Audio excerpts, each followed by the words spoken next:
A former KwaZulu-Natal Independent Police Investigative Directorate investigator, Sharmila Williams, has pointed out that the Independent Claimants Directorate powers were often disregarded at crucial times. Williams is testifying at the inquiry that's probing suspended South Gauteng Director of Public Prosecutions, Advocate Chauke's fitness to hold office.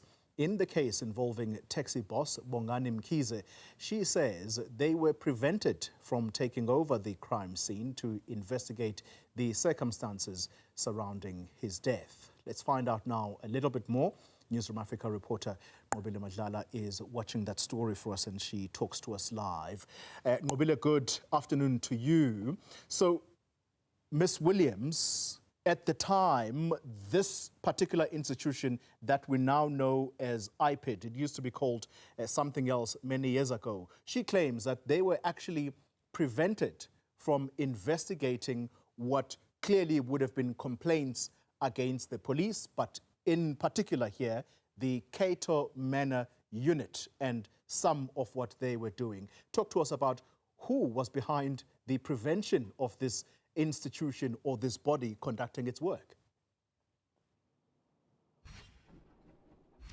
Well, Xoli, we are told that the SAPS itself and KZN was not really cooperative when it comes to the ICD being able to do their work. And of course, at a crime scene, it will be one of the police officers that will be in charge of a scene. In this case, we are told that they arrive at a scene along Bongani Road, and this is where they try to enter into the scene. However, the police are telling them that this is their scene, that they are going to control it, which of course goes against what the ICD is supposed to be. If you remember clearly, Xoli, ICD is a watchdog, so it's supposed to be watching what the SAPS is actually doing. And in this case, they didn't have the powers to be able to stop them from stopping them to enter a crime scene, which is something that is supposed to be onto their powers, where they're able to walk into a crime scene and everybody goes on a standstill, essentially with the ICD being able to take over the crime scene. Now, these are some of the issues that they had highlighted, but further than that, Xoli, they're saying that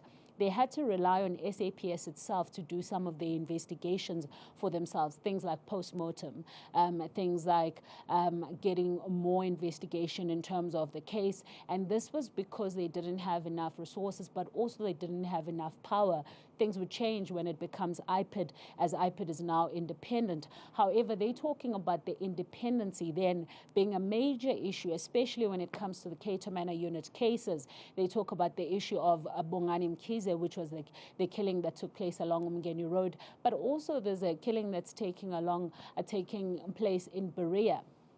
Now, they're saying that when they arrived in that scene, they even saw a conflict that was taking place between the police officers, and they were told to basically stand on the side. Further than that, they say about days later when they come to the scene, they can already see that there's even more evidence that had been put in there, and they feel that there was something that was incorrect with regards to the evidence being implanted at the time that the scene had been broken into, especially the house that they were investigating. And also they're saying that they were not really forthcoming with information. So when they were doing investigations, you'll find that ICD is investigating a murder, whilst on the side you had SAPS that was investigating an inquest. And this was a problem because an inquest could be easily sort of closed, whereas a murder is not easy to be closed and it had to go to court and so on. And so this sort of gave them a really bad predicament for them to be able to do their work. But also they felt that they were not really respected as the ICD themselves at the time. But I want you to just listen to what happened when they got to Bongani Road, because this becomes very crucial for what is taking place here in the inquiry. Got members of Cato Manor on one hand saying they fired at Mkhize, and we've got members of the NIU on the other hand saying they saw him pointing a pistol at them and they fired at him.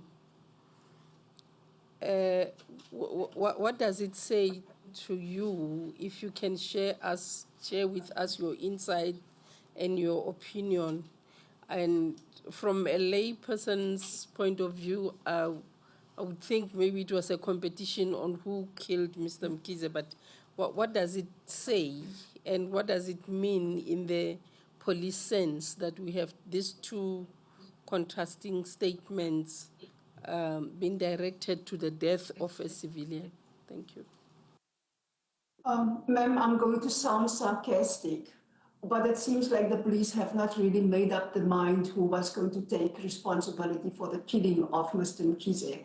In my opinion, they didn't think this thing through. They didn't have their story straight.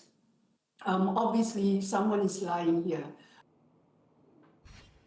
Well, Xoli, as you can hear there, so a problem is presented with the ICD where they're trying to get to the bottom of the case, and they only now have statements that are coming from two entities, one from NIU as well as from the SAPS. As they try to get to the crux of the matter, this becomes very difficult for them because, of course, they were not given the chance to be able to see the scene, to be able to do their work almost immediately. And at the same time, they're saying that what they had monitored in that case specifically is that the shooting had taken place just on one side of that car. So it was very hard for them to ascertain everything at once because of the fact that they were sort of sidelined.